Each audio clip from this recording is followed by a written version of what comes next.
Buenas tardes, ¿cómo están? Bueno, como siempre, agradezco a la Cámara y a la Universidad que nos da esta posibilidad.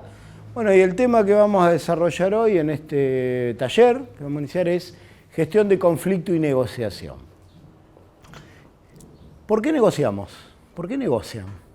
¿Cuándo negocian? ¿Para qué negocian? ¿Para? ¿Solamente precios?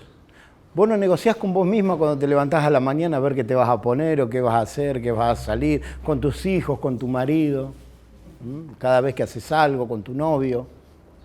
Entonces, estamos permanentemente negociando, ¿no? Esto a veces creemos que únicamente una negociación es una negociación comercial. Te diría que hasta una negociación comercial de compra y venta ni siquiera la encasillaría en una negociación, sino que es un simple regateo, ¿no? Una negociación va mucho más allá y tiene toda una estrategia y una táctica, que es un poco lo que vamos a ver hoy, a desarrollar al momento de una negociación. Pero para que haya una negociación, previamente, ¿qué es lo que tiene que haber? ¿Un qué? Conflicto. Un conflicto.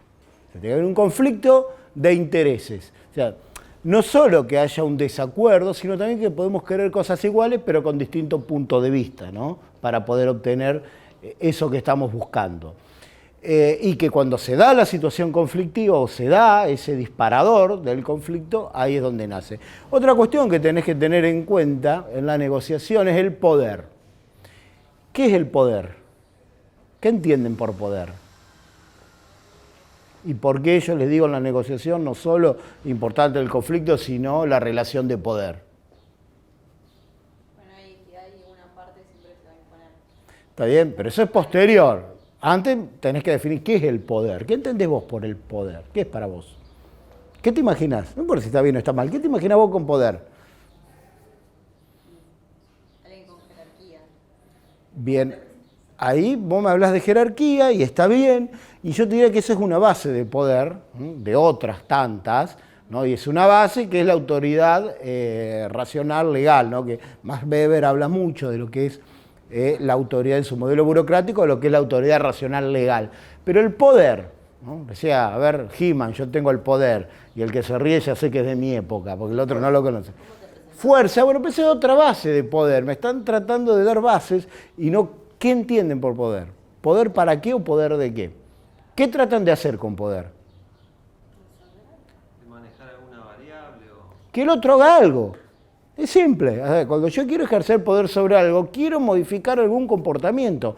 Que alguien haga algo que yo quiero que haga. Tan simple como eso. Entonces, el poder es un proceso de querer ejercer influencia sobre alguien. Que alguien haga algo. Yo quiero ejercer influencia sobre alguien. A ver, ¿tu nombre? Andrea, ¿me das tu billetera? Dame tu billetera. No te la devuelvo. ¿Me la das? Está vacía, sí. Dámela, pero dámela, me la llevo. Y el teléfono también, ya que está. No. Ah, bien. ¿Qué intenté hacer yo ahí? Más que convencerla, porque no la convencí, evidentemente.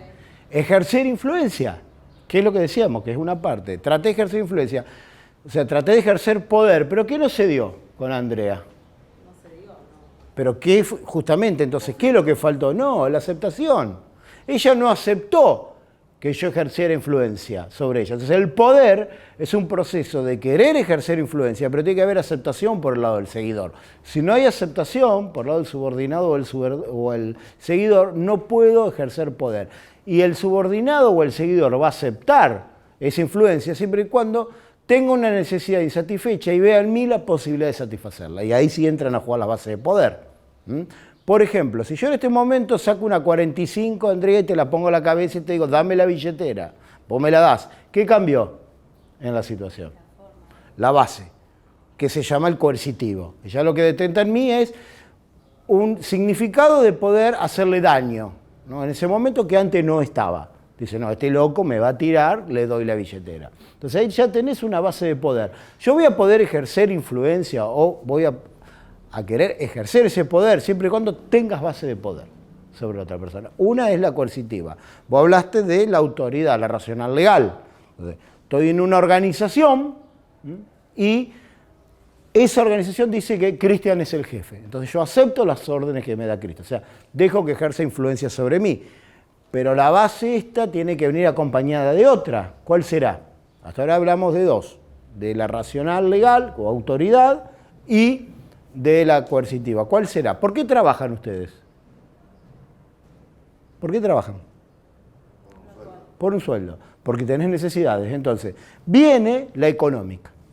O sea, la autoridad sí o sí necesita la económica. Si mañana te despido, no te pago el sueldo, no vas a dejar que yo te ejerza influencia sobre vos. ¿Qué otra base de poder puede haber? Dijimos la económica, la coercitiva y la legal. ¿Por qué están sentados acá? Yo en este momento estoy tratando de ejercer influencia sobre ustedes. Más que por interés. ¿Por qué? ¿Qué vienen a buscar? Conocimiento nuevo.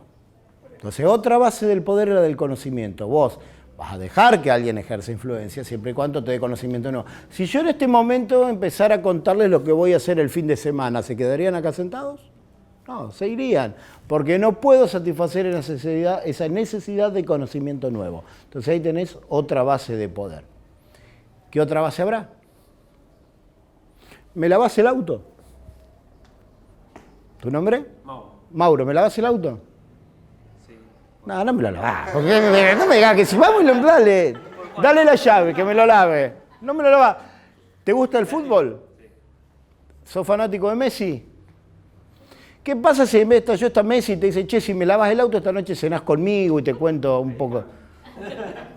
Y ahí ejerce influencia sobre vos. Porque está la base de poder carismático, que es la de los ídolos, de personas conocidas. O sea, dejo que ejerzan influencia sobre mí porque quiero estar, porque quiero pertenecer. Y me está faltando una, que siempre digo que es la más fuerte de las bases de poder. ¿Y por qué hablo? Porque en la negociación vamos a tener asimetrías de poder. Siempre va a haber asimetrías de poder. Va a haber alguien con una posición de poder por encima de la otra parte. Y ahora después vemos qué estrategias voy a utilizar cuando haya asimetría de poder. ¿Qué base me está faltando? ¿Cuál les parece que me está faltando? La más poderosa de todas. La gente hasta se inmola por eso. Deja la vida, mirá si será poderoso. La religiosa, la de la tradición, la del folclore, la tradicional, moral se llama, ¿no? La de las creencias. Y viene no solo todas las religiones y todo lo que es el folclore, las creencias, lo que vos traigas, ¿no? Bueno, esa es otra base de poder. Entonces, cuanto mayor cantidad de esas bases de poder yo pueda tener, mayor influencia voy a ejercer sobre la otra persona. Entonces, por un lado es eso, y por el otro lado dijimos para la negociación está el conflicto. Lo primero que debe desarrollar un negociador profesional, y es la diferencia que vamos a ver hoy entre el negociador intuitivo y el negociador profesional, es generar credibilidad y confianza. Si yo no genero credibilidad y confianza, no puedo negociar. Por eso digo que es distinto el regateo. En el regateo no necesito generar credibilidad y confianza, porque peleamos un precio, nos ponemos de acuerdo, te compro, te vendo, no es una negociación, sino que es simplemente un regateo. Ni siquiera necesito una estrategia para ir a negociar. Entonces, la otra parte que me está faltando es el conflicto. ¿Y qué será el conflicto? ¿Cómo definirían ustedes el conflicto? Van a laburar conmigo. No, hasta que yo van a laburar. ¿Cómo definen ustedes el conflicto? ¿Qué entienden por conflicto? Podrían ser intereses contrapuestos, podrían ser diferente percepción de la situación. También lo podríamos definir como la ruptura de los mecanismos ordinarios de decisión. Es decir, ¿por qué la ruptura? Yo tengo proceso y mecanismo para poder decidir. Relevar la información, generar la alternativa, optar por la alternativa que mejor se adecue al objetivo de esa decisión. Eso sería lo normal. Miro, veo si va a llover, no va a llover, decido, salgo con paraguas, salgo con piloto, salgo en el auto. Puedo decidir, no hay ningún conflicto en el medio. Ahora, cuando hay una ruptura, que si hay un velo, hay algo adelante que no me deja decidir. Entonces ahí se genera el conflicto. Hay tres motivos por los cuales se puede generar un conflicto, o tres disparadores. Y ahí les voy a preguntar, ¿el conflicto, el nacimiento del conflicto, será intraindividual o interindividual? ¿Dentro de la persona nace o cuando entro en contacto con otros? Pregunto. A ver, acá dice contacto con otro, vos con otro. ¿Quién dijo las dos? ¿Vos las dos? ¿Otro que tire y pegue? ¿Otra? ¿Nadie? Se cierra. ¿Bajamos el martillo? Che, estoy cobrando poco. Estoy cobrando poco. Che, estamos cobrando poco, tenemos que hacer algo. Entonces, ¿cómo nace? Intraindividual. Después se da interindividual cuando yo ya entré en conflicto y interactúo con las otras personas. Pero siempre nace un descontento, nace una situación mía, íntima, interna, que quiero cambiar. Después, a medida que va escalando el conflicto, va a ser interindividual, intergrupal, dentro de la organización, interorganizacional, y la última escalada del conflicto social, que sería donde no debería llegar. Un negociador profesional que deja escalar el conflicto es un mal negociador. ¿Por qué? Porque el conflicto social termina siempre en violencia física. Conflicto social, ¿cómo sería, por ejemplo, una escalada de conflicto laboral? Che, estoy cobrando poco, hay inflación, hagamos algo, vamos a hablar con el jefe, vamos a hablar con el jefe y el jefe nos echa, váyanse, acá no vamos a negociar nada, me voy con los delegados, nos echa con los delegados, viene el gremio, y ahí ya salió de la organización, es interorganizacional, se suma Secretaría de Trabajo, no les voy a pagar nada, no hagan nada, cortamos la calle, conflicto social. Y ahí puede pasar cualquier cosa. Estamos cortando la calle, pasa un auto, lo choca, muerto. ¿Recuerdan, por ejemplo, lo que fue? Les voy a tirar algo antes de empezar y quiero que me contesten y les voy a preguntar lo mismo al final de la clase y ahí vamos a ver si aprendieron algo. ¿Recuerdan cómo fue el conflicto de Ledesma en Jujuy hace unos años?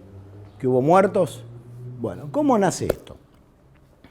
Durante muchos años, a la gente del lugar en Jujuy, todos los políticos de turno les prometían que le iban a dar unos terrenos donde estaba el ingenio Ledesma, porque Ledesma se los iba a dar, y Ledesma nunca dijo que se los iba a dar.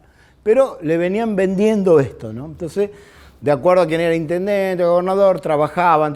Bueno, llegó un punto, después de 20 años, que esta gente fue y usurpó los terrenos.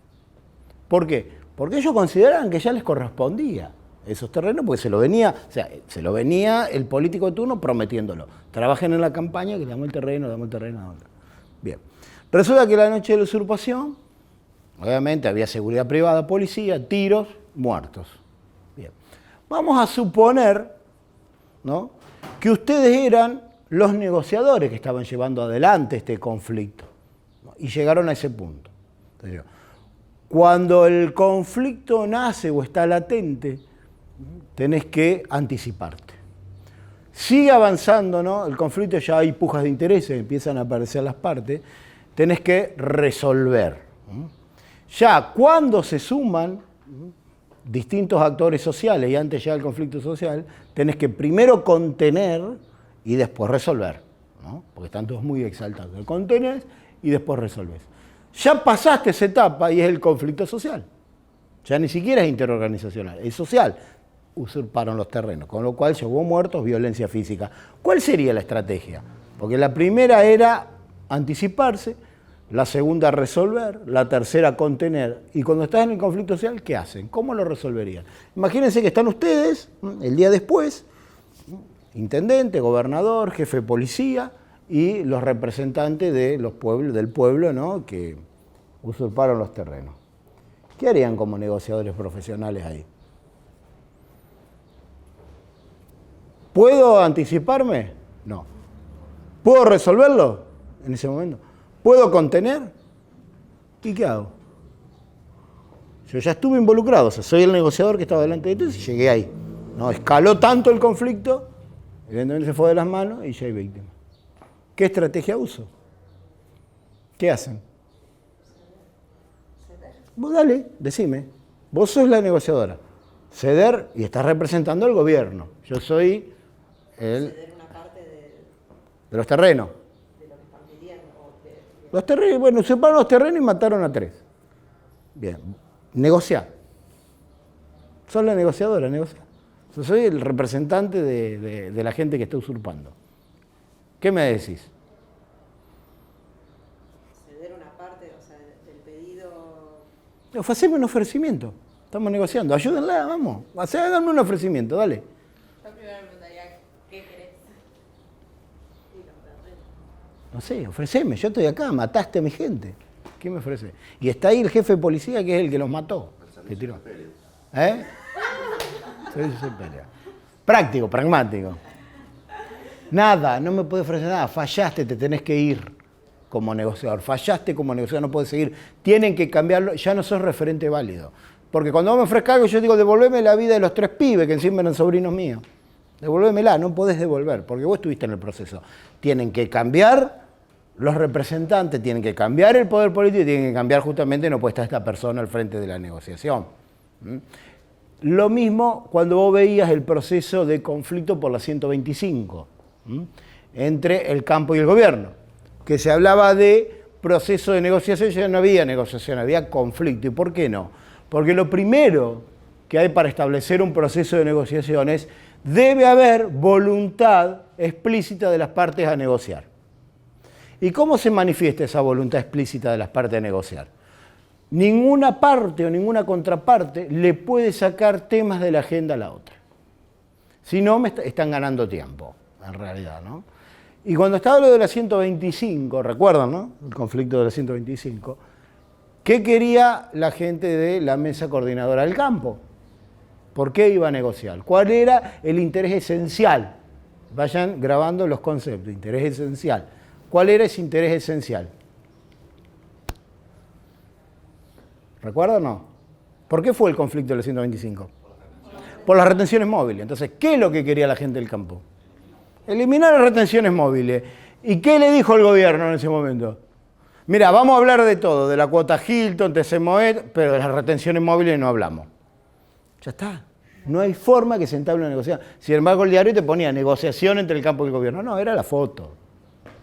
Era la foto, porque una parte le estaba sacando de agenda el interés esencial. Entonces, vos no le podés sacar. Lo primero que tengo que determinar en una negociación, y cuando veamos en la segunda parte les traje unos casos prácticos, es esto. Si hay voluntad o no hay voluntad de negociar.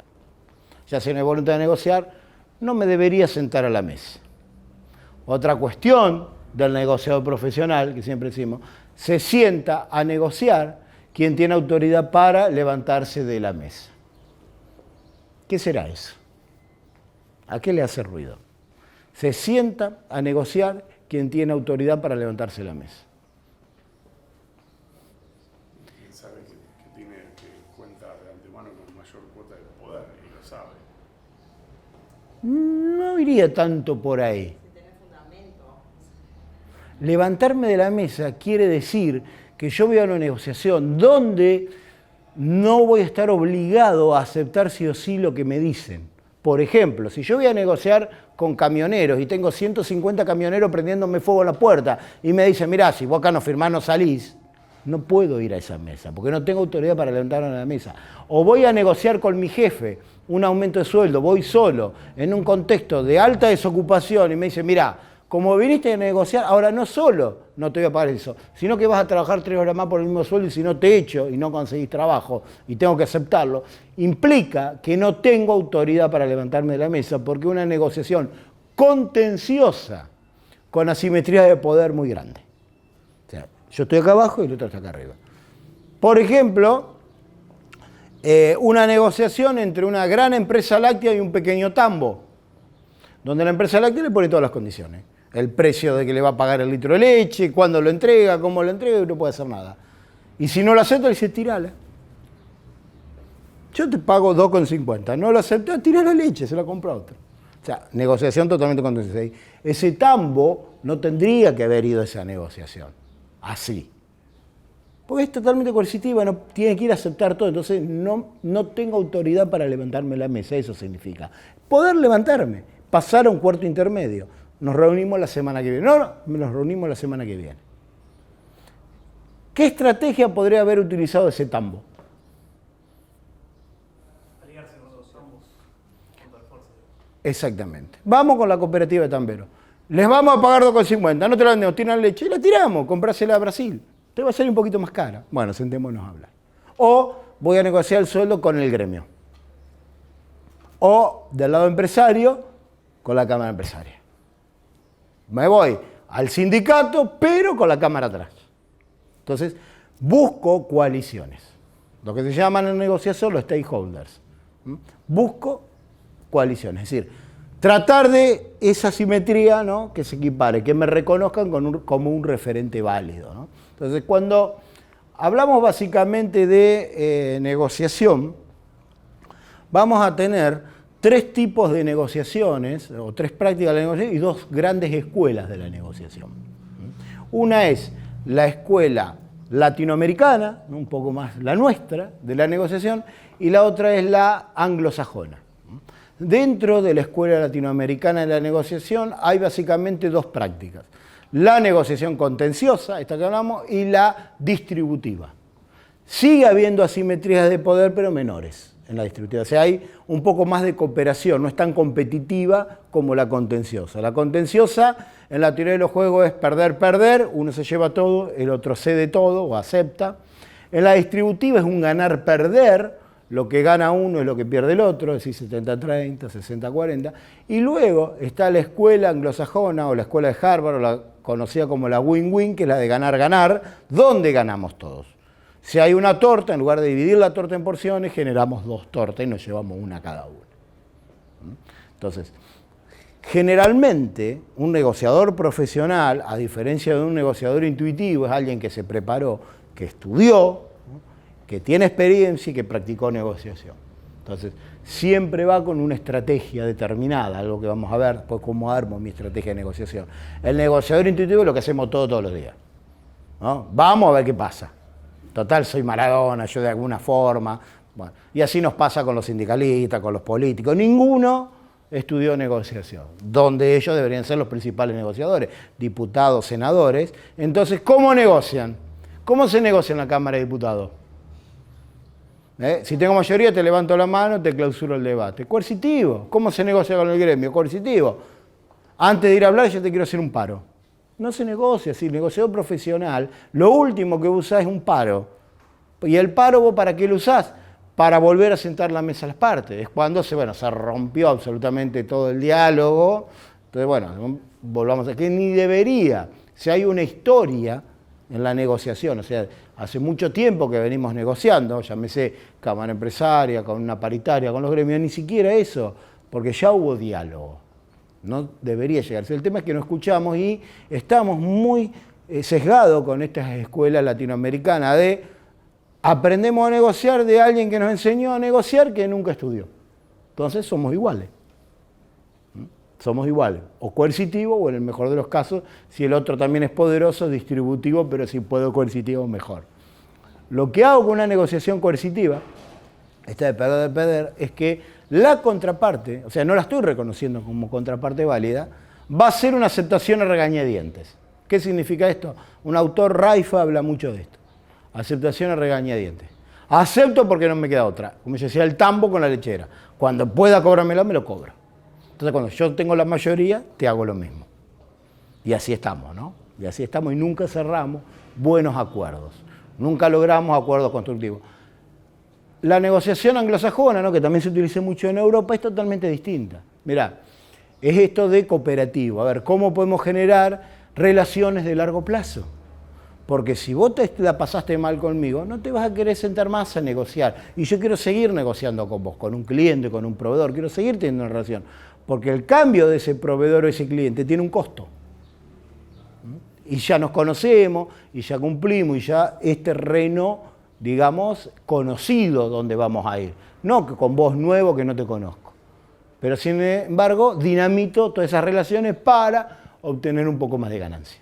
O sea, pienso en la negociación puntual, ¿no?, en ese corto plazo y no en el mediano y largo plazo, que debería ser una estrategia de negociación. Muchas veces, y sobre todo en la constructiva, hoy tengo que ceder para poder ganar mañana. La gente de Carrefour, cuando empezó a venir a Argentina, ¿no?, y hablaba de, sobre todo en la venta, en la negociación comercial, ellos hablaban, en todo tipo de negociación, de la isla de pérdida en el océano de ganancia. ¿Qué significaba esto? Ponemos 10, 15 artículos por debajo del costo, un televisor, un aire acondicionado, pero ganamos los otros 15.000 artículos que vos comprás, ¿no? Entonces, es decir, cedé en estos 10 para ganar en los otros 15.000. Entonces, tengo que entender una negociación que no siempre puedo ganar y llevarme todo. En algún momento tiene que salir banca y otra vez tiene que salir punto. O sea, tengo que darle ganancia a un cliente o a un proveedor en un momento para después poder seguir haciendo negocios y ganar. Algo que a los latinoamericanos nos cuesta muchísimo, porque queremos ganar siempre. Y no se puede ganar siempre. En algún momento tengo que ceder parte de esa ganancia o parte de ese territorio para lograr relaciones de largo plazo. Entonces, cuando hablamos, ¿no?, es un arte que nos obliga a derrotar los problemas antes que a las personas. Cuando queremos derrotar a las personas y no a los problemas, nos vamos a la negociación latinoamericana, ¿no?, a esta distributiva o a la contenciosa. Cuando vamos al problema, vamos a la win-win, es decir, no sobre las posiciones, sí sobre los intereses. Cuando yo ataco la posición, ¿por qué lo querés? Estoy atacando a la persona, sus valores, todo lo que es. Cuando voy o lo muevo hacia el interés, ¿para qué lo necesitas? O sea, vengo a ayudar, a ver cómo destrabamos este conflicto. Son dos enfoques totalmente distintos de cómo arrancar una relación. Desde ¿para qué lo querés? Lo quiero, porque me corresponde, porque soy yo. O ¿a qué lo necesitas? Porque tal vez yo tenga algún interés subyacente que pueda transformarse en divisa. No, esa moneda de cambio que puede otorgar una negociación y que va a destrabar el problema. Te voy a hacer un pequeño ejercicio, ahora y después quiero ver qué piensan al final de la clase. Estén de a dos, van a negociar mano a mano, de a dos. A ver, ahí ponete con alguien, a ver, ¿se ubican de a dos? ¿Están todos de a dos listos para negociar? No están de a dos, pónganse, mírense con quién van a negociar, de a dos. Venite acá, ahí con él. Hay dos, fíjate ahí, dos, ahí atrás, si hay alguien. Vamos rápido, así no perdemos tiempo. Ah, no, con vos, perdón. Ahí fíjate allá atrás, que allá está sola también. Ah, vos estás con él, ahí dos. Ahí ya, mirá, ahí te encontramos un compañero. Después volvés a tu lugar, no hay problema. Bueno, van a tener 1 minuto y medio, y solamente 1 minuto y medio, porque si hay algo que tengo que administrar en una negociación son los tiempos. ¿Cuál es el objetivo? Hay 3 monedas en juego. Mismo valor, no se pueden dividir, no importa el valor, o sea, no puedo hacer mitad, no la puedo cortar al medio, son 3 monedas. El objetivo va a ser que cada una de las partes se quede como mínimo con 2 monedas. De las 3, en realidad es quedarme con 2. Pero la contraparte tiene que quedar satisfecha, contenta. Pueden usar toda la creatividad que quieran, es abierto. El tema es cómo van a negociar y qué método van a usar para negociar. ¿Se entendió? Son 3 monedas indivisibles, son 3 unidades. No puedo decir una y partimos una al medio, no se puede. Después pueden usar toda la creatividad que se imaginen. Tienen exactamente 1 minuto y medio, ya.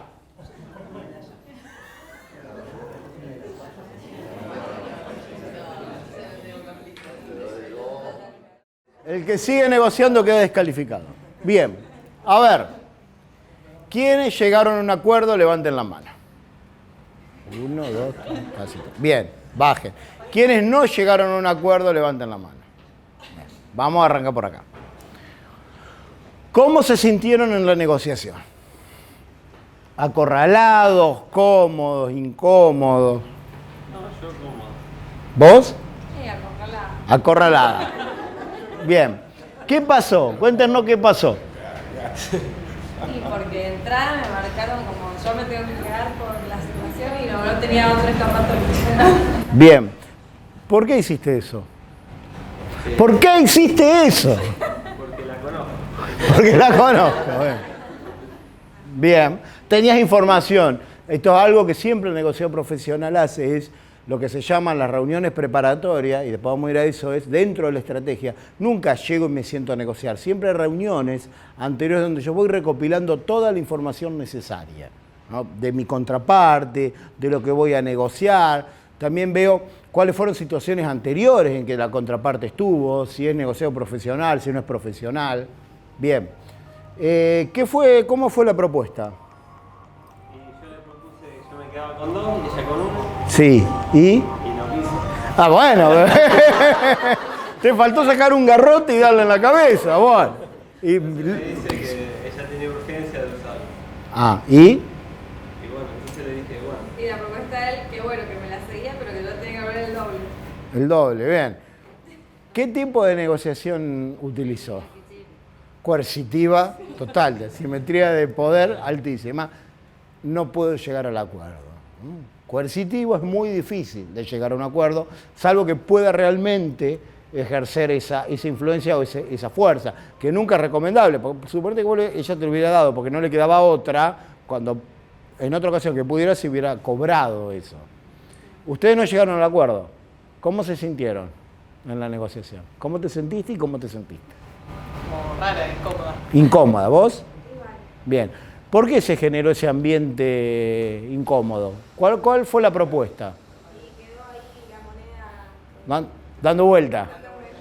Bien, pero ¿qué le propuso una a la otra? Lo mismo. ¿Cuál era? ¿Cuál era la propuesta? Como que las dos, cada una tenía su necesidad bien fundamentada, digamos. ¿Cuál fue la pregunta? Claro. ¿Cuál fue la pregunta? ¿Para qué la querés o para qué la necesitas? En realidad fue como que cada una planteó, tipo, necesito llevarme la Bien. moneda que queda porque... Fíjate, necesito llevarme porque quiero. Plantaron posiciones. Esa es posición, yo lo quiero. Porque me corresponde, porque sí, lo mismo que les pasó a ustedes. Entonces, vean esto. Cuanto más cerca estoy de una posición, más lejos estoy de un acuerdo y más tiempo me lleva. Y más caro me va a llevar.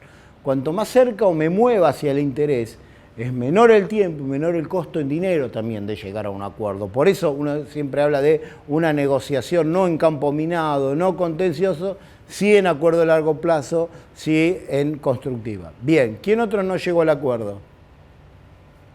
Ustedes, nada más, están al horno. Bien, de los que llegaron al acuerdo, acá, cuéntenos cómo se sintieron. Bien, se conocen ya. Bien. ¿Cuál fue la propuesta?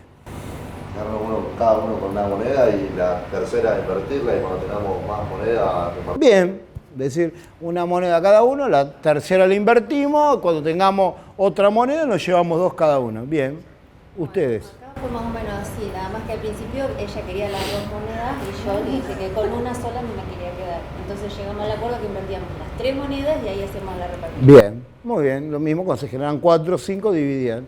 Chicas. Bien. Tiene que limpiar una semana. Escuchá, ahí tenés una divisa. Bien, ahí tenés una divisa. O sea, yo necesito las monedas, yo necesito, pero necesito también que me limpien la casa o en el trabajo. Entonces te cambio una moneda por eso. Esto es lo que hablamos de divisa, entender, a ver, y ella dice, sí, yo no tengo problema de ir y limpiar. Es decir, dentro de la estrategia, ¿cuáles son intereses? Esencial, por el que voy a negociar, que eran las monedas importantes, algo que le va a dar valor a la negociación, pero ya con lograr el esencial ya está. Y después están los irrelevantes o accesorios, algo que yo puedo otorgar para estar en la negociación, pero que tiene que ser un interés esencial o importante para la contraparte para que se transforme en divisa. Ya podía otorgar una moneda, era irrelevante, pero era importante el tema de la limpieza o evitar ese trabajo. Y vos lo podías otorgar porque para vos el tiempo lo tenías y era una divisa. Se cruzaron las divisas y llegaron al acuerdo. Muy bien. Sí. ¿Ustedes? Nosotros, él se queda con 2 monedas. Sí. Yo me quedo con una y con un terreno que me ofreció. Bien. Porque él necesitaba liquidez y yo no. Así que Ahí tenés lo mismo. ¿Ves? De esto se trata lo que es la distributiva o la constructiva. Es decir, ¿qué necesitas de ver si tengo una divisa? Muy bien. Chicas. Nosotras partimos de la base que una tenía 3 monedas, la otra no tenía ninguna. Y negociamos de una. ¿Y por qué si no estaba en la consigna que alguien tenía las 3? Está mal la consigna. No era así. Estaban las 3 en juego. Nadie era propietaria de las 3. Claro. La consigna era que uno se terminaba quedando con 2 y otro con una. Si se puede... O con las 3, pero el otro tiene que quedar conforme. Tiene que quedar conforme. Por ejemplo, acá ella se quedó con el terreno, se ha limpiado, porque vos podés tener distintas necesidades. Ahí puede ser mil opciones. Ahí está la creatividad, pero por eso. El tema era, bueno, ¿qué hicieron? Yo me quedo con uno y me pago un pasaje a Miami. Bueno, ahí está, porque, a ver, mi necesidad primaria era la de viajar. O sea, yo necesitaba las monedas, y bueno, ahora se fueron cuando ya nos cuenta. ¿Quedó alguien sin hablar? No. ¿Están todos? Bien. Cuando he hecho bastante este ejercicio, pues un poco lo que demuestra es nuestra Aptitud o capacidad para negociar. Es decir, ¿dónde nos paramos a negociar? Si en posición o en interés. Para que se den cuenta también que siempre que me pare en posición, es muy difícil llegar a un acuerdo. Y voy a tener que tener una simetría de poder. O sea, voy a tener que bajar ese poder que no es recomendable en una negociación. Porque eso genera acciones de venganza posteriores. En cambio, cuando voy al interés, quedan satisfechos. Mira, cuando hicimos esto, de las necesidades, por ejemplo, surgió una chica le decía, ¿para qué necesita la moneda? No, mira, necesito una moneda porque tengo hambre y me quiero ir al kiosco a comprar algo. Mira, tengo un alfajor que no lo voy a comer y yo en realidad necesito la moneda para un pasaje colectivo. Te doy el alfajor, me das la moneda, yo compro el pasaje y vos comes. En otro caso, por ejemplo, un chico le decía, mira, yo necesito las 3 monedas. ¿Vos para qué estás necesitando la moneda? No, porque tengo que ir a mi casa y tengo que comprar una tarjeta de colectivo. ¿Dónde vive? En tal lugar. Mira, yo necesito las 3 monedas para echarme hasta el auto. Me queda cerca, cargamos nafta, yo te llevo, ¿no? Y esto sería el win-win, esto de ganar, ganar, generar. Pero es un pequeño ejemplo para que ustedes se den cuenta lo que es pararme en una posición o en un interés. Pero ¿quién sobre todo no debe pararse en la posición en una negociación? El que es más fuerte, el que tiene más poder relativo. Se tiene que ser generoso en esto, porque el otro que está acá abajo, salvo que consiga aliados, ¿no? Como hablábamos del tambo o en situaciones que después les voy a contar que nos ha pasado de cómo buscar aliados. Debería ser el otro, el negociador, que ceda ese posicionamiento y que piensen, bueno, hoy, pero también me conviene que el tambo sobreviva y que el tambo gane, porque si el tambo no gana y cierra, o yo tengo que ir a poner los tambos, que ha pasado, después tenés que ir a contar los tambos, una actividad que no conoces, o tengo que salir a comprar esto fuera del país o mucho más lejos, ¿no? Esto de apretar, apretar, apretar. Entonces, lo que pasa es que está en nuestra cultura de negociación, ¿eh? Por ejemplo, siempre cuento esto, ¿no? En Latinoamérica, cuando vamos a negociar, che, se fueron contentos. ¿En qué nos habremos equivocado? Le dimos mucho. En cambio, si vos vas a la cultura no más europea, anglosajona, no se fueron contentos. ¿En qué nos habremos equivocado? Esta gente no viene más a negociar con nosotros. O sea, vos fíjate las dos culturas, ¿no? Las dos formas de enfocar lo cultural. Y acá sí voy a meter un tema que es la cultura y las subculturas dentro de una negociación. Cuando voy a negociar, como negociador profesional, tengo que entender muy bien dónde estoy negociando. Nosotros lo llamamos, tenés que hablar el mismo idioma. Y hablar el mismo idioma no significa hablamos español, hablamos inglés, hablamos catalán. Es entender la cultura, pero sobre todo la subcultura donde estoy negociando. Por ejemplo, si yo voy a negociar algo en Rosario, pero con pueblos originarios, yo tengo que entender que no es los sobreentendidos, no son los mismos, los tratos no son los mismos para un pueblo originario, de acuerdo a su cultura, aunque esté en Rosario. ¿Se entiende a dónde voy? El trato no es lo mismo que el contrato. Si yo voy a cerrar y digo, bueno, vamos a firmar un contrato, ellos, no lo quieren cumplir ustedes entonces. Porque para un pueblo originario el tema es el trato, es la palabra dada. Porque cada vez que firmaron algo, después buscaron la vuelta para sacarle las tierras, estafarlo. Entonces ellos ya ven que ese contrato, que para vos es todo lo contrario, desde tu cultura, el contrato sé que te puedo exigir. En cambio, el pueblo originario dice, no, para nosotros es importante que vos me des la palabra, porque si vos me cumplís, yo voy a ir a buscarte a vos, que no me cumpliste, para que me cumplas esa palabra empeñada. El papel, es decir, es muerto, no habla, no puedo hablar con el papel, y siempre nos ha ido mal cada vez que firmamos algo. ¿Se entiende esto? Se toca entender muy bien. Imaginen, esto no lo graben, imaginen esto.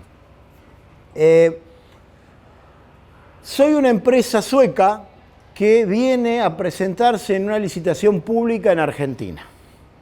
¿Cierto? Bueno, una empresa que hace grandes obras, una represa, ¿no? Grandes obras en todo el mundo, gana toda la licitación.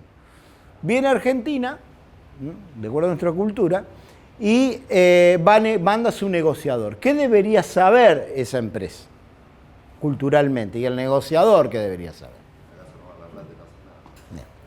Primero, que acá Vos le decís, no sé, que va a poner no sé, 100 metros cúbicos de cemento por kilómetro y después ponés 60 y no pasa nada. Que le decís que vas a terminar en 6 meses porque vas a contratar 400 personas, después contratan 200 y tarda 1 año y medio y no pasa nada. Y que después hay que tirar algo en el medio, aceitar los engranajes para que esto salga. Con lo cual, como esa empresa sueca no está dispuesta a hacer eso, no va a poner eso.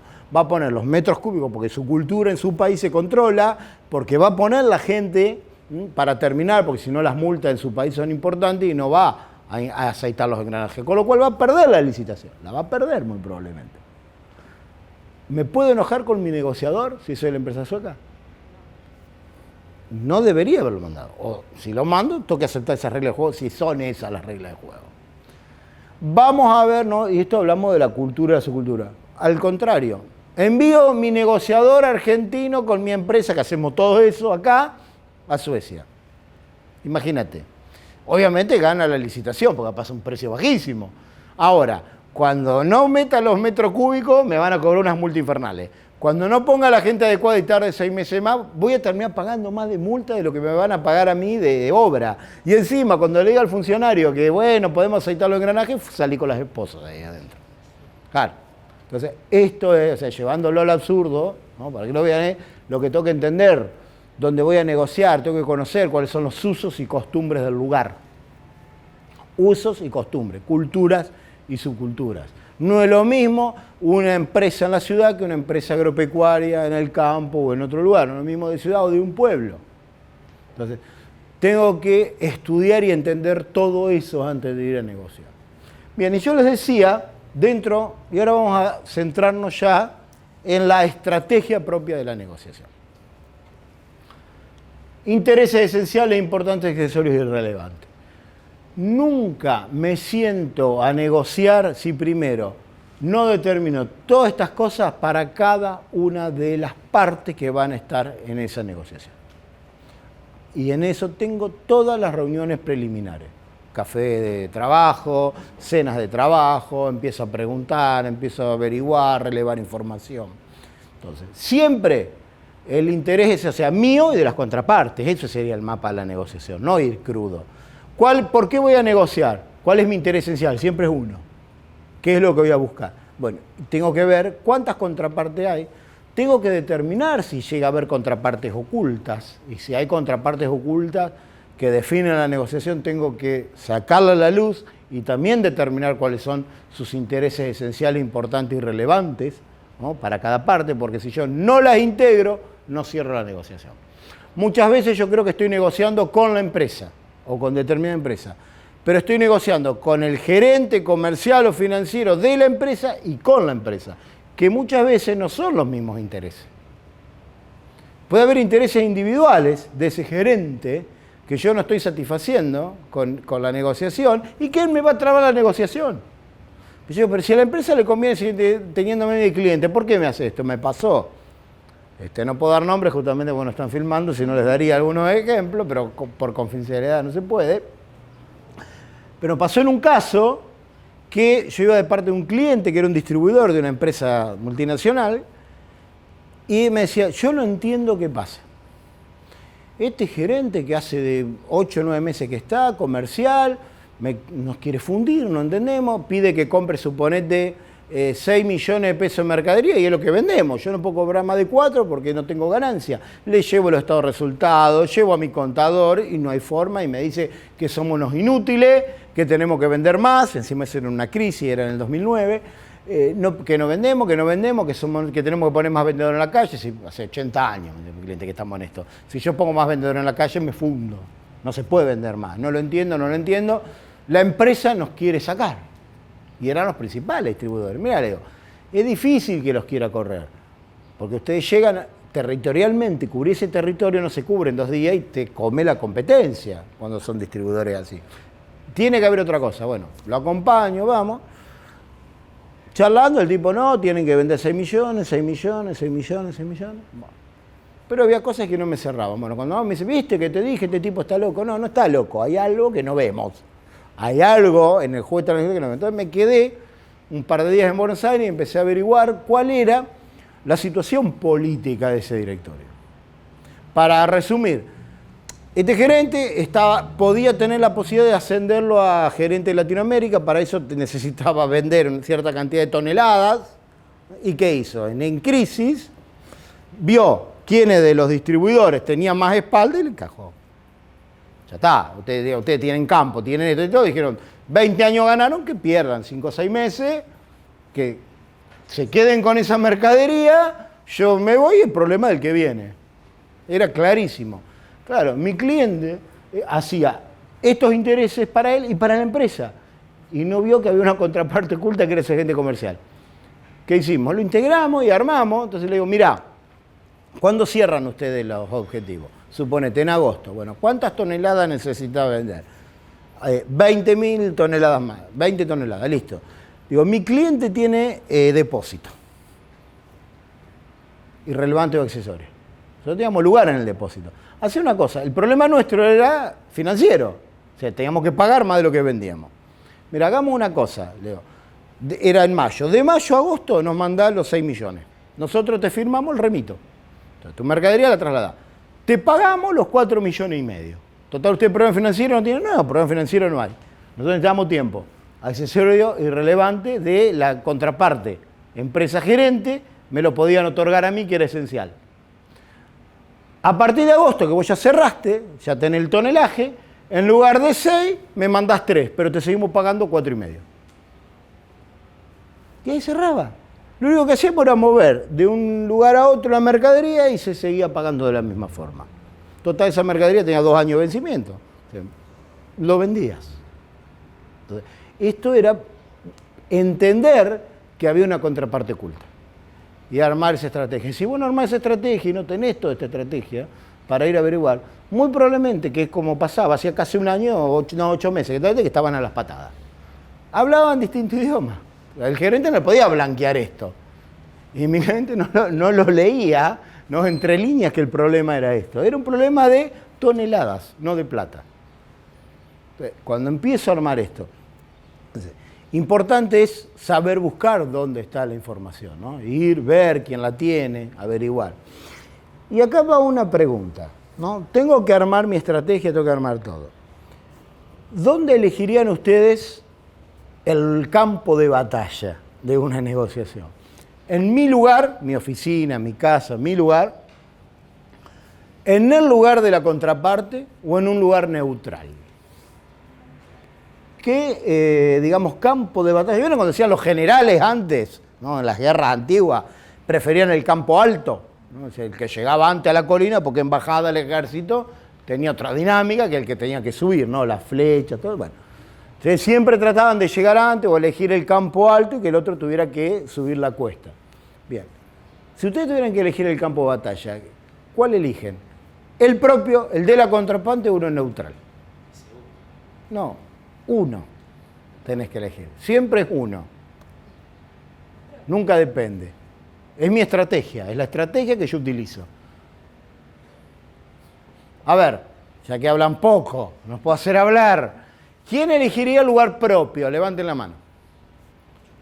Bien, ¿por qué? Ahí les voy preguntando. ¿Por qué elegirías tu lugar? Más cómodo. Le puedes dar otro beneficio o hacerlo sentir cómodo en función de lo que vos crees. Bien. Que su lugar no lo tendría. Bien. ¿Vos? El círculo de confianza. Tu círculo de confianza, te sentís cómodo en tu casa, en tu oficina. Bien. Habían levantado la mano, vos. Sí, porque lo conozco y sé cómo moverme. Está bien, jugás de local. Bien. ¿Quién elige en el lugar de la contraparte? Levante la mano. Vos, uno solo. ¿Por qué? ¿Por qué? Pone medio áspero, te podés. Pone medio áspero, me puedo ir. Bien. También por el tema de que se sentiría cómodo mi contraparte y sería más fácil mejor de pelear. Bien. Todos los que no levantan la mano, le van a neutral. ¿Por qué? Para que nadie esté beneficiado. A ver, esté beneficiado. ¿Por qué? Bien. Siempre el negociador profesional elige el territorio de la contraparte. Por 2 cosas que hicieron ellos. Primero, en mi caso, en mi oficina, si se tiende contenciosa, no me puedo levantar e irme. ¿Qué hago? ¿Lo echo? No, yo me quedo, te dice, aquí esto lo cerramos, no me voy de acá. ¿Qué hago? Lo saco con la seguridad. Se rompió la negociación. Entonces Estoy en un lugar de contraparte, primero es esto. Bueno, no, lo seguimos la semana que viene. No, quédate, no, tengo otra reunión, lo seguimos la semana que viene. Yo te llamo, despreocupate. Más importante, la contraparte se siente cómodo en su lugar. Cuando vos te sentís cómodo, ¿qué haces? Hablas de más. Si vos vas, estás así. No, acá, che, tené cuidado, ojo con lo que decís. Estás cómodo. Pero más importante, todo el entorno me habla de la contraparte, del negociador. Por ejemplo, si yo voy a un lugar, a una oficina, donde encuentro cortinados pesados, muebles de estilo, poca iluminación, ni hablar si veo la foto de San Martín atrás o la del fundador, me está hablando de un negociador duro, de un negociador que va a tratar de ser contencioso, que va a tratar de imponer su posición. ¿Cuál va a ser mi estrategia? Tratar de sembrar las ideas para que se le ocurran a él. ¿Se entiende? Ir guiándolo, porque no le voy a poder decir, che, mira esto. Y se me ocurre algo, qué buena idea. Pero fue la que vos le sembraste. Entonces, también cambiás tu estrategia. En cambio, si voy a un lugar donde hay mucha iluminación, muebles tipo IKEA, así como esto, foto del perro, de la familia, es un negociador blando, muy abierto, voy a poder hablar con tranquilidad y voy relevando información. Cuando yo decía que salí de esa reunión, lo primero que hice fue invitar a tomar un café a la secretaria del directorio, le pregunté, che, ¿cómo está el tema acá? Político. Sin preguntar la información de la empresa. ¿Cómo se llevan los gerentes entre sí? No, este se va para allá, el financiero no tiene peso, es nuevo, el otro se va para Sudamérica. Empezás a sacar, información, empezás a relevar y tenés contacto con la información y ves el entorno. Por eso siempre es mejor ir a negociar al lugar de la contraparte y no al propio, ¿no? Aparte de todo que me puedo levantar ahí. Y ahí armo eso. Hasta que yo no armo eso, no arranco la negociación. Tengo que hacer 50 reuniones preliminares y las hago. No tengo armado ese mapa de negociación, no me siento porque me está faltando algo en el rompecabezas. Y aparte esto me sirve para después hacer las propuestas, las alternativas, cambiarlas. Bien.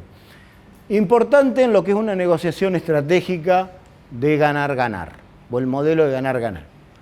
No negociar en torno a posiciones, sí en base a intereses, esto que hablábamos, ¿no? De no acorralarlo. ¿Qué te decía Sun Tzu en el arte de la guerra? Nunca acorrale al general enemigo contra la montaña, porque si no le da una vía de escape va a pelear hasta la muerte. Déjele siempre, ¿no?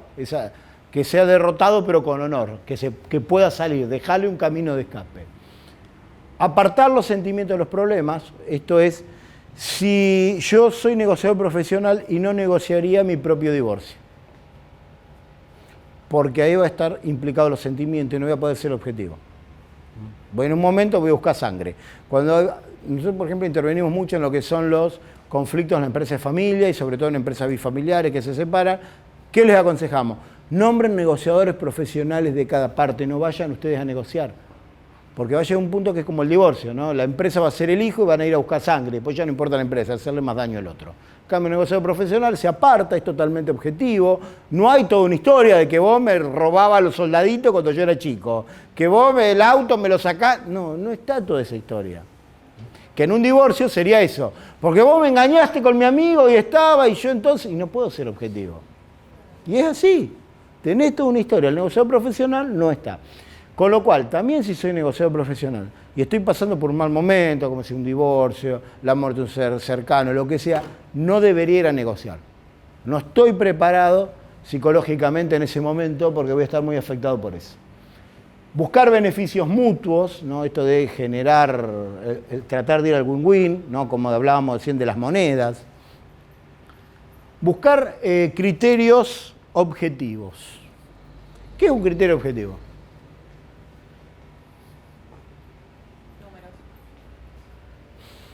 Dale, decime un número. Tenemos que dividir esto. ¿Cuánto te llevas vos? La mitad. Depende. ¿Por qué la mitad? Yo me quiero llevar el 80. Para mí el objetivo es que yo me lleve el 80 y vos el 20. Porque soy más lindo, porque soy más alto, porque soy más inteligente. Evidentemente no. ¿Por dónde pasar a un criterio objetivo? ¿Qué es un criterio objetivo? Algo que fija a la persona externa a la...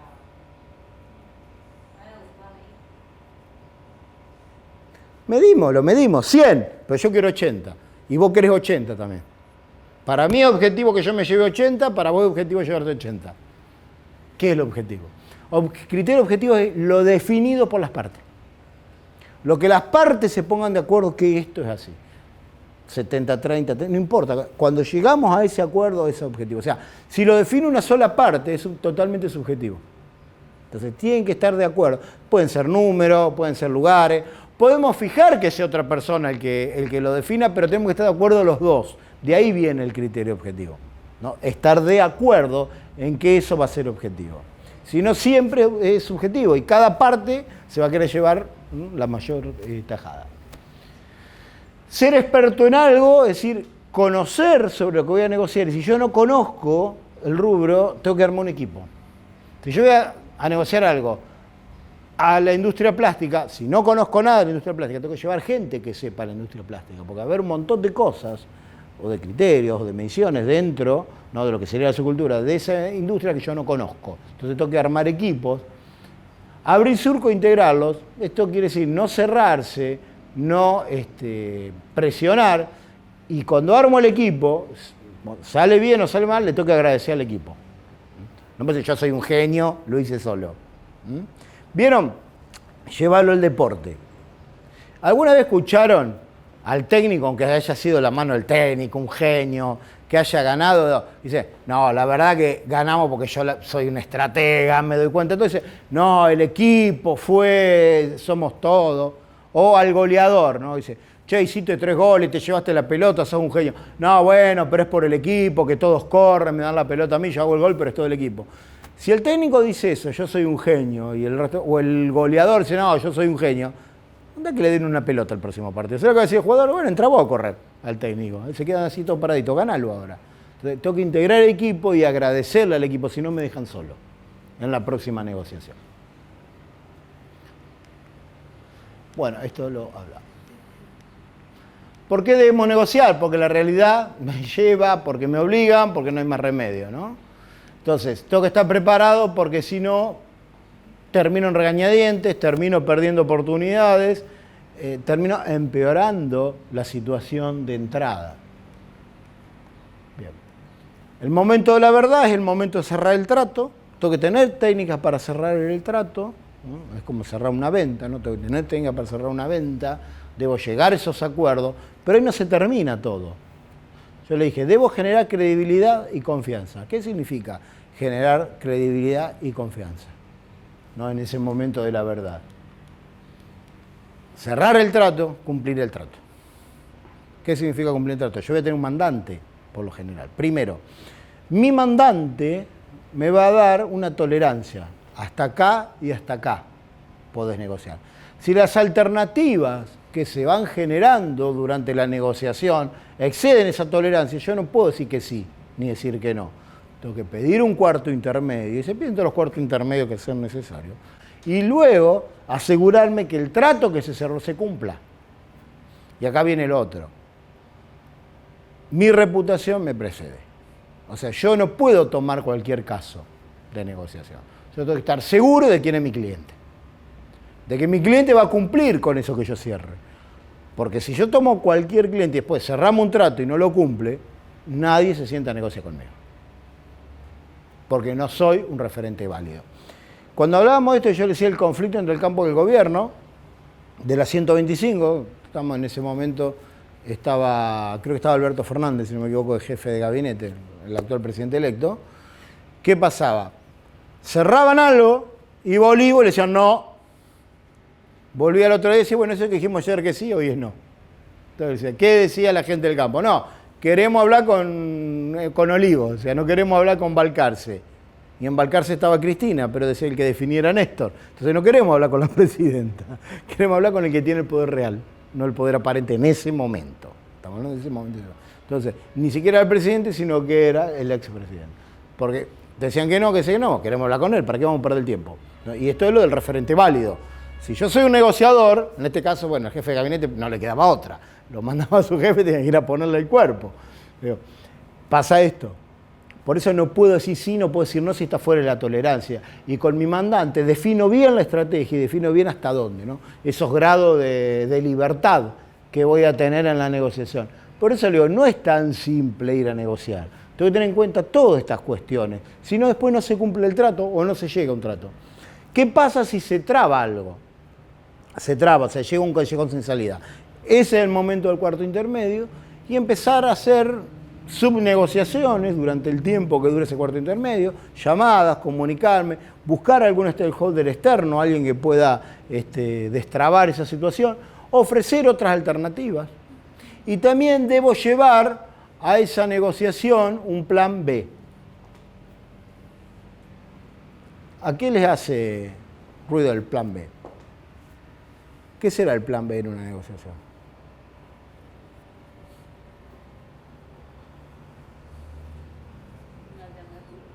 No, alternativas puedo llevar muchas. O sea que cuando uno dice plan B caen en la alternativa, porque parece que fuera la segunda alternativa. No, el plan B es mi punto de quiebre. Es lo que menos voy a aceptar. O sea, por debajo de eso me retiro de la negociación. Entonces, ¿cuál sería mi plan B? Y por lo menos sería mi situación actual. Suponete, voy a negociar 1.000 pesos por 8 horas estoy trabajando. Bueno, menos de eso no puedo, menos de 1.000 pesos no puedo aceptar, más de 8 horas no puedo aceptar. Entonces, ese es mi punto de quiebre. Y lo tengo que tener claro y por escrito dentro de mi estrategia. ¿Por qué? Acá vamos a una fácil. Hay negociaciones que duran 6 meses, un año y medio hasta que se cierra. De hecho, no sé si escucharon este acuerdo que se hizo con la Unión Económica Europea, estuvieron 20 años negociándolo. O sea, esas son negociaciones complejas. Entonces, tengo que tener todo esto por escrito. ¿Por qué? Porque cuando pasa el tiempo y se van cerrando, un trato son otros pequeños tratos que se fueron cerrando antes, puede que cuando haga el análisis final, mi posición al no tener plan B sea peor de como arranqué. Esté trabajando 10 horas por los 1.000 pesos, o esté trabajando 8 por 800, ¿no? Entonces, esto lo tengo que tener en cuenta. Es decir, bueno, este es mi punto de quiebre. Vea, cuando la ganancia está por debajo de esto, me levanto, me voy, se terminó el proceso de negociación, o generamos otra alternativa y nos volvemos a sentar, o por lo menos un cuarto intermedio. O sea, no caer por debajo de mi plan B. Principio para lograr acuerdos exitosos. Escuchar con atención. Escuchar no es lo mismo que oír. Es también un problema que tenemos los latinos. Hablamos mucho, escuchamos poco y a veces no escuchamos, oímos. ¿Saben cuál es la diferencia entre escuchar y oír? Ver los Simpsons. ¿Vieron cuando Marge le habla a Homero y está el monito? Ti, ti, ti, ti, ti? Bueno, eso es oír. Escuchar es prestar atención, anotar y evaluar lo que me están diciendo. Entonces, yo cuando llego a la noche cansado, después de dar 50 cursos, de hablar con mis clientes y todo, y mi señora me quiere contar todo lo que hizo en el día, yo oigo, no escucho. Estoy mirando la tele, Entonces, cuando yo ya tengo formada un preconcepto en una negociación, estoy tan seguro de lo que voy a hacer, a la contraparte no la escucho. La estoy oyendo, pero no la escucho. Con lo cual no puedo modificar mi estrategia. Y muchas veces me doy de frente contra la pared, ¿no? Porque no escuché. Siempre tengo mi estrategia, pero también la voy modificando a medida que va avanzando esa negociación. El mejor negociador es el que más escucha y menos habla. Porque a través de escuchar vos vas sacando un montón de conclusiones. Pues al final sí, cerrás, armás, exponés. Pero primero tenés que escuchar mucho. Y si es posible, deja que el otro abra el juego. Deja que abra el juego y vos andás anotando, ¿no? Andás llevando eso adelante. Entender también que es mejor trabajar juntos, permitir opciones que puedan satisfacer las partes. Yo puedo llevar varias alternativas y tengo que evaluar las alternativas de las contrapartes. Eso es parte de saber escuchar. No, esto es así, ya lo tengo claro, no me importa lo que trae el otro y vengo a que acepte. ¿No? Sería un poco lo contencioso. Bien, lo que hablábamos, ganar nosotros, perder ellos, no es bueno. Perder nosotros, ganar ellos, esto es ceder permanentemente, en algún momento debo hacerlo. Y esto sería que ganemos todos. Ahora, para ganar todos, no es solo decirlo, tengo que estar convencido que tenemos que ganar todo, que tenemos que construir puentes, que queremos un futuro conjunto, que queremos nuevas negociaciones. Por eso lo decimos, pero cuando vamos a la práctica no lo hacemos. Siempre que se abanca, ¿no? Nunca que gane el punto. Entonces, voluntad de negociar, posibilidad de intercambio, esto es lo primero que tengo que ver, que haya voluntad de las partes a negociar. Si no hay voluntad, no hay negociación posible. Bien, quiero llevarlos, porque esto ya lo hemos hablado, un poquito hacia adelante. Bueno, miren, cuando yo les decía la radiografía de la negociación, todas las cuestiones, ¿no? No nos vamos a tratar, pero este es mi mapa de la negociación. ¿No? Este es mi mapa conceptual de la negociación. Tengo que dar respuesta, ¿no?, a todo esto. Lo primero que me tengo que preguntar es si hay voluntad de negociar. Si no hay voluntad de negociar, no, ya está. Ni siquiera se arrancó. Como te decía, queremos hablar de las retenciones móviles. No, hablamos de todo menos de eso, listo. Ya está. Ni lo sigo armando el mapa. Ya me demostró la contraparte que no hay voluntad de negociar, ¿no? Bueno, y todos los factores que se interponen. Yo les dejé el material acá, así que si alguno lo quiere, se los pide a Cristian, acá a la gente, y se los envía. No hay problema. Modelos de comportamiento, a los CID, ¿no? Estos modelos de comportamiento. Tengo que analizar quién tengo enfrente. Y en base a esa radiografía que yo hago de quien tengo enfrente, también sé qué tipo de estrategia puedo llevar adelante para que se sienta cómodo. O sea, fíjense lo que yo estoy diciendo permanentemente, algo que no hacemos. Necesito que la contraparte esté cómoda. Para llegar a un buen trato necesito que estén cómodos, no que estén incómodos. Entonces, si yo lo presiono, lo acorralo, que venga a mi casa, que venga a mi oficina, lo vivo acorralando, no se va a sentir cómodo. Entonces, hay distintas personalidades, distintos tipos de negociadores. Todo va a ir acá, entre la hostilidad, el dominio, el afecto, la sumisión. Entonces, tenemos acá el CID-1, lo que es ese modelo de contraparte dominante hostil, de acuerdo a su personalidad, ¿no? Está motivado por una gran necesidad de autoestima. O sea, tiene hasta problemas de autoestima. Entonces, lo que utiliza es una máscara, es esa persona soberbia, avasalladora, hasta en algún momento se torna irrespetuoso en esa negociación, ¿no? Está por el prestigio, por el estatus, tiene una fuerte inseguridad, ¿no? Soberbia, agresividad. ¿Conocen a alguien así? ¿Tienen para ponerle nombre a alguien que le haya tocado negociar o estar con gente así, compañero de trabajo, cliente, socio? Pero cada vez que ponemos esto, se les va viendo la sonrisa en la cara porque a cada uno ya le ponen el cartelito. Este es Juan, este es María, este es Pedro. Bueno, ¿qué hago cuando tengo, ¿no?, este CID tipo 1, comportamiento tipo 1, que es el de dominante hostil, ¿no? Obviamente, ¿qué piensa? Tiene desprecio hacia los demás porque piensa que todos son estafadores. Todos quieren sacarle algo, ¿no? Todos quieren sacarle la sangre. Todos quieren una parte de él. Esta es su forma de pensar. ¿Lo puedo cambiar? No. Entonces tengo que trabajar con eso. Y en ese territorio, ¿cómo lo trato? Permitiendo que se desahogue las emociones negativas, que dejarlo que hable, no lo interrumpo, que hable, viene cargado, ¿no? Todo es malo, todo es negativo, nada es bueno. No tengo que discutir, es alguien a que yo quiero venderle, quiero convencerlo, no quiero tener razón, ¿no? Estoy hablando de la negociación comercial con un cliente. Yo con el cliente le quiero vender, no quiero tener razón. Mantenerte sí firme en tu posición, no ceder, porque si vos cedés ya está, perdiste totalmente de entrada, porque lo que busca es esto, ¿no? Te va a acorralar, va a ser muy agresivo. Dejar que también satisfaga un poco su ego. O sea que el requisito principal para negociar con él es autodominio, es decir, negociar conmigo mismo. Fisher y Uri en Bestseller de la negociación, sí de acuerdo, Carlos Auchul también, en sus 2 libros, Dinámica de la negociación estratégica y Construir y Trato, hablan de esto. Para ir a negociar, primero tengo que negociar conmigo mismo. Como yo te decía, vos a la mañana te levantás y negociás con vos cómo te vas a vestir, qué vas a hacer. ¿Qué significa negociar consigo mismo? Ese autocontrol o autodominio. Si no puedo hacer esto, me toca dedicar a otra cosa. No puedo negociar. ¿Qué significará negociar conmigo mismo, consigo mismo? Cuando ustedes leen de Goleman, de Daniel Goleman, Inteligencia Emocional, él habla del secuestro de la amígdala con esto, ¿no? Que no se te secuestre la amígdala. Manejar la inteligencia emocional. ¿Qué significa? A ver, vamos a ver un ejemplo. Yo puedo ir el domingo a la cancha y puedo demostrar mi descontento con el árbitro, que en el minuto 45 del segundo tiempo nos cobra un penal que nos manda al descenso, con ese penal mal cobrado, arrojándole una botella en la cabeza y acertándole ese botellazo. La gente que está al lado mío, en esa tribuna, ¿qué va a hacer? ¿Me va a castigar? ¿Me va a detener? ¿Me va a mandar preso? ¿O me va a aplaudir? Me va a aplaudir y decir, denle otra botella para línea que tiene puntería este. Y me van a alcanzar otra botella. Bien. O sea que yo puedo demostrar en la cancha mi descontento arrojando un botellazo.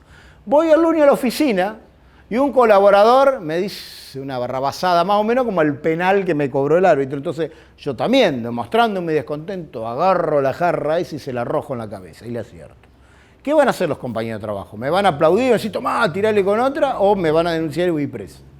Bueno, esto es negociar consigo mismo. Saber y entender el autocontrol, cómo me puedo comportar en cada lugar. ¿Qué puedo decir, qué no puedo decir? ¿Qué puedo hacer y qué no puedo hacer? Entonces, si yo no puedo esto de autocontrolarme, si en una negociación, miren, yo estoy en una negociación y alguien me grita, porque también es una estrategia el negociador irracional, ¿no? El que te grita, el que te acorrala, ¿por qué? Porque vos tenés una estrategia. Entonces, como el otro sabe que vos tenés una estrategia, yo te puedo empezar a agredir, a gritar para moverte esa estrategia. O sea, que vos reacciones, ¿no? Que te suba la adrenalina, que se secuestre la amígdala y no pienses. Cuando vos generás adrenalina, ¿no? Sos un 30% más burro. O sea, la adrenalina hace que tu cerebro funcione un 30% más lento y que las decisiones se tomen un 30% más lento. Por eso yo siempre digo a los chicos cuando van a rendir, no se queden toda la noche despiertos estudiando en este último momento, duerman 10 horas. Porque el quedarse despierto, el estrés, genera esa adrenalina, genera ese estado, sos un 30% más burro o menos inteligente. Como quiera ver, o sea, vas a rendir un 30% menos. Si vos descansás antes, por lo menos 10 horas, está más lúcido. En este caso es lo mismo. Entonces, si alguien me grita del otro lado, ¿qué hace un negociador profesional? No le dice, a mí no me digas eso, yo no me falté el respeto, yo te trato con respeto. No, haz esto. Me gritan, hago esto. Me sigue gritando, hago esto. Me sigue gritando, hago esto. Me sigue gritando, le digo, nos vemos la semana que viene. Y te retirás. Entonces, esto es autocontrol, ¿no? Negociar con vos mismo. La contraparte se va a dar cuenta que no es la forma, cuando se siente nuevo, va a tener otro comportamiento. Para una discusión, siempre tiene que haber dos. Para una discusión siempre tiene que haber dos. Anécdota. Un momento, una gran discusión, trato yo de usarlo también en la vida personal, que teníamos con mi señora, era los sábados después del mediodía. Yo venía a dar clase en la facultad, ella también. Y yo soy terriblemente desprolijo. Como buena licencia, ella es contadora, terriblemente prolija. Vos ves en el estudio la oficina y el escritorio de mi señora, vos decís es el de ella, y cuál es el del licenciado y cuál es del contador, ¿no? El mío es una parva de papeles, todo tirado, el de ella todo ordenadito. A mí me pedís que encuentre algo, no encuentro nada, y ella encuentra todo. Entonces, bueno, en casa pasaba lo mismo. A mí me encanta invitar a mis amigos, vienen todos a comer al quincho. Claro, y vos ves y adelante no hay ya sillón, no hay mesa que no haya papeles, tirados, pilas, cosas. Entonces, cuando alguien va a una casa y ve un desorden así, ella pobre encima el tiempo que tiene trata de ordenar, de mantenerte ordenado. ¿Qué dice la gente? Che, ¿qué tipo desordenado? O dice, qué desordenada la señora de Cristian. O no pagan el pato siempre ustedes por el desorden, porque bueno, la sociedad es así, aunque el desastre lo sea yo. Entonces ella se enojaba. O sea, yo trabajo todo el día, trato la casa, vos me desordenás y viene la gente y mira todo esto. No invites a nadie. Bien, en ese momento era esto, ¿no? Él negocia consigo mismo. Cuando hay mucha adrenalina, mucha espuma, es muy difícil poder entablar una negociación o poder hablar con alguien. Ahí entonces hace un cuarto intermedio. ¿Qué hacía yo? Mi amor, como vos estás muy nerviosa en este momento, yo me voy a ir a la estación de servicio a tomar un café, en un par de horas vuelvo y hablamos. Imagínate cómo quedaba. Tenía razón. ¿Eh? Sabía, cuando yo volvía, sabía que iba a estar muy nerviosa. Más todavía. Entonces yo llegaba y decía, como seguís nerviosa, me voy otro par de horas y vuelvo. Entonces en el momento, se acercaba la hora que la gente venía, dos cuartos intermedios, tenía que bajar y ahí nos poníamos a hablar. Ahora, había razones, y si vos querías los dos podíamos tener razón. Ella tenía razón por ese despelote de papeles. Ahora yo también podía tener razón. ¿Qué le podía decir? Mirá, yo tengo este lío porque trabajo de 6 de la mañana a 12 de la noche, como loco todo el día, y no tengo tiempo de ordenar cuando vengo. Dejo lo de un cliente, al otro día agarro lo de otro. Si querés, yo mi trabajo genera papeles, no genero más papeles, trabajo menos, dejo un montón de clientes, dejo un montón de cosas y está todo ordenadito. Ahora, devolverme la extensión de tarjeta, no hay 2 viajes al año a Europa, no cambiamos el auto todo el año. Cambiamos el ritmo de vida, no hay problema. y yo también podía tener razón. O sea, los dos teníamos razón. Discutíamos, no íbamos a llegar a un acuerdo. Íbamos a estar peleados, en el momento que te viera el fin de semana. De la otra forma, estrategia. ¿Cuál era el interés esencial? Mío. Era poder tener eso durante la semana, pero también tenía como divisa poder acomodarlo el sábado un poco. Entonces, ¿en qué llegamos? Como a la biblioteca no va nadie de la casa, yo que, mira, cuando vengo el sábado junto todos estos quilombos, lo dejo todo así apilado en el piso de la biblioteca y echa llave, te queda ordenadito. El domingo a la noche déjame que ponga todo acá arriba, porque así yo me encuentro todo y mejor. Total, en la semana no viene nadie. Y llegamos a un acuerdo. Entonces, esto es la forma de decir vos, desde esto que es algo muy simple, decir, bueno, ¿cómo vos lo utilizás o cómo usás? ¿Cuáles son los intereses de la contraparte? ¿Cuáles son los tuyos? ¿Qué divisa hay en el medio? Pero digamos que la moraleja va, cuando están todos muy ofuscados, es imposible negociar. Necesitas esos cuartos intermedios. Y si la contraparte está usando esto del negociador irracional, es decir, de arrinconarte, el de apretarte, cuarto intermedio. No digo, no me grité, no me traté así. Nos vemos la semana que viene y seguimos. Entonces, esto es para el dominante hostil. El C2 es sumiso hostil. Es alguien que tiene una necesidad de seguridad, es muy inseguro, emocionalmente y físicamente. También piensa que los demás le quieren sacar algo, pero en lugar de agredir, huye. Es más tímido. Entonces, lo que tengo que hacer es no asustarlo, no generar miedo, no acorralarlo, hasta usar un tono de voz bajo, ganarme la confianza, despertar ese interés. En realidad, tengo que tener paciencia para ir llevando esa negociación adelante, ayudarlo, enseñarle. Muchas veces tengo que enseñarle a negociar a la contraparte. El modelo 3 es el sumiso afectuoso, ¿no? Motivado fundamentalmente por necesidades sociales, es alguien que va a ceder mucho, no quiere la enemistad, busca siempre agradar, ¿no? Sería un poco el de relaciones públicas. Es muy conservador, es muy conversador, pero siempre temas triviales. Lo que tengo que hacer ahí es responder a esas necesidades sociales, tratar de buscar una salida, dirigir la entrevista, no explotar, porque puedo tentarme en sacar más ventaja, pero digamos en el mediano plazo voy a pagar eso. Entonces tratar de sondear buscando las verdades, dirigir la entrevista, o sea, tomar el comando de la negociación, porque es muy tímido, es muy sumiso, es muy tímido. En principio hasta me va a decir todo que sí, un poco lo que vos querés hacer con ella y te dijo que no. Vos creés que ella era sumisa, pero no era sumisa, te dijo que no. Claro, vos fuiste agresivo y eras sumisa, bueno, trataste de aprovecharte de eso y te salió mal.